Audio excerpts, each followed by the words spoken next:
এই গোচৰ যোনখন কৰিছে এই গোচৰখন কোনো ধৰণে গ্ৰহণযোগ্য নহয় আইনগতভাৱে আৰু তাত বহুখিনি কাৰণ আছে প্ৰথম কথা হৈছে কি এই ক্ষেত্ৰত ইতিমধ্যে গুৱাহাটী হাইকোৰ্টত এখন পিআইএল বিচাৰাধীন হৈ আছে পেণ্ডিং হৈ আছে সেই পিআইএলখন পেণ্ডিং হৈ থকা অৱস্থাত সেই বিষয়সমূহ যদি এটা প্ৰেছ কনফাৰেন্সত কোৱা হয় সেইখিনি কেতিয়াও তাত মানহানি হোৱাৰ প্ৰশ্নই নুঠে দ্বিতীয়তে এই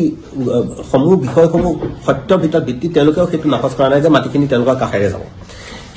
ৰাস্তাটো তেওঁলোকৰ মাটি কাষেৰে যাব তৃতীয়তে ইয়াত আৰু এটা গুৰুত্বপূৰ্ণ কথা হৈছে যে এই যে যোনটো অভিযুক্ত কৰিছে শ্ৰীমতী মিনু লস্কৰ আৰু শ্ৰীমতী মিনু শইকীয়া আৰু শ্ৰী প্ৰদীপ লস্কৰ তেওঁলোকে ইতিমধ্যে এই পিআইএলখন যোনখন গুৱাহাটী হাইকোৰ্টত বিচাৰাধীন হৈ আছে তাত তেওঁলোকে আবেদনকাৰী হয় আৰু এই ক্ষেত্ৰত ৰায় আছে সুপ্ৰিম কোৰ্ট আৰু হাইকোৰ্টৰ যে য'ত তেওঁলোকে আবেদনকাৰী হয় আৰু শ্ৰীমতী ৰিণিকী ভূঞাক ৰেছপণ্ডেণ্ট বনোৱা হৈছে ৰেছপণ্ডেণ্ট নম্বৰ 9 তাত তেওঁলোকে যদি কোনো এটা পাৰ্টীয়ে বেলেগ এজন পাৰ্টীৰ বিৰুদ্ধে কিবা চিঠিও লিখে বা কিবা গোচৰ কৰে ভয় ভাবুকি দিয়ে যে তেওঁলোকে নিজৰ পিআইএল বা সেইখন তেওঁলোকে বেছি পাৰ্চিউ নকৰে তেতিয়া সেইটো এটা ক্ৰিমিনেল কণ্টেম্প্ট অফ কোৰ্ট মানা গৈছে আৰু এই ক্ষেত্ৰত বহুতখিনি ৰায়ো আছে সুপ্ৰিম কোৰ্টৰ